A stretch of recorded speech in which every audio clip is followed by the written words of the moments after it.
Bring the heat with the Wilson Burn FST 99S. Wilson creates a brand new maneuverable, spin-friendly racket. An octagonal frame geometry and headlight balance creates exceptional racket head speed, and the 18x17 string pattern allows for excellent spin potential. The racket features an 11.1 ounce strung weight, a 72 stiffness rating, and a 311 swing weight. First up, we have Tiffany. Now, you play tested the previous Burn rackets, and these FSTs play a little bit differently. What do you think? Well, it's funny that you say that because that was my initial reaction. I thought, when I first saw it on paper, Burn and an S racket, I thought it was going to deliver loads of power, loads of spin. And there is power, but nowhere near that, like a Burn 100S or even a Steam 99S. It's much more controllable, and the spin levels are a lot more controllable for me.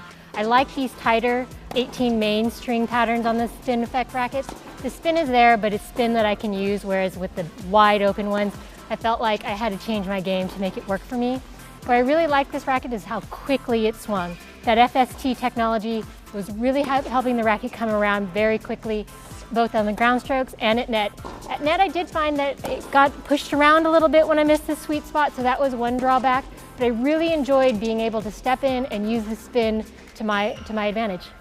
Next up, we have one of our resident lefties, Mark. Now, you're no stranger to the S string pattern Wilson rackets. I know you have a couple that are your favorite rackets to use. What do you think of this racket? Wow, this I would have to say, you know, when you see the Burn name, I'm thinking it's going to be the modern player's frame, pretty firm. And then also when I see the S designation on there, I'm thinking wide open string pattern. I got to kind of like follow up on what Tiffany said. It was not exactly what I expected. That said, it was pleasant surprise for me. They kind of veered off the path of the extremely, you know, elliptical beam, thicker, stiffer. This is more of a feel racket. So for anyone, you know, looking for that modern player's frame feel, but a little bit more flex and forgiveness, this is a top-notch frame. It fit my swing so well. Within about 5 minutes, I immediately knew this frame, at least from the baseline, was for me. So anywhere from the court, I was pretty effective.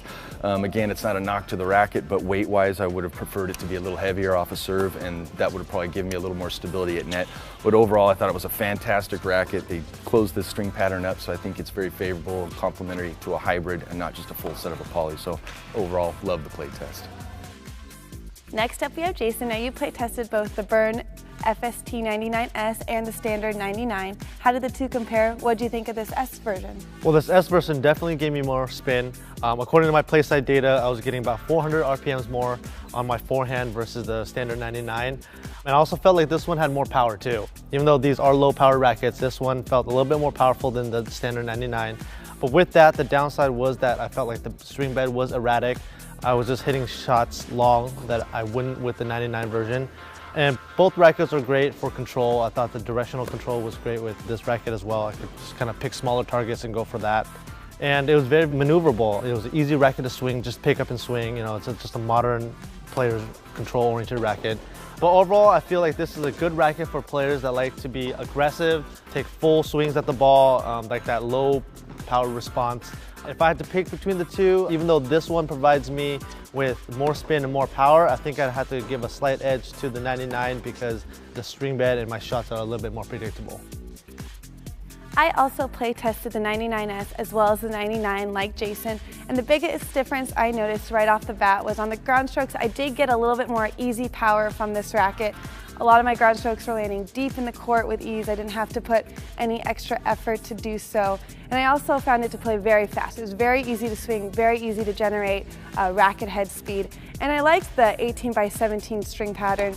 With some of the more open string patterns, I was feeling I was getting too high of a racket launch angle, and a lot of my balls were just uncontrollable. And with this one, I didn't have to change my game as much as the others. With my return, I did have to make just a conscious effort to add a little bit more spin and aim for bigger targets, mostly down the middle, to get the point started offensively. My one knock on this racket, like Jason, was that I found the string bed to be a little bit erratic at times. Most of my shots that I was missing, specifically my ground strokes, were landing deep, long, past the baseline. But overall, I found this racket to be very fast feeling, lots of controllable spin and power, but if I had to choose between this and a 99, I would also go with the 99. For this playtest, we had two different string setups. We had Kirschbaum Pro Line 2 Rough, and we also had Luxilon Element, both strung at around 52, 53 pounds. For more information on this racket, please check it out online at tenniswarehouse.com. Thanks for watching.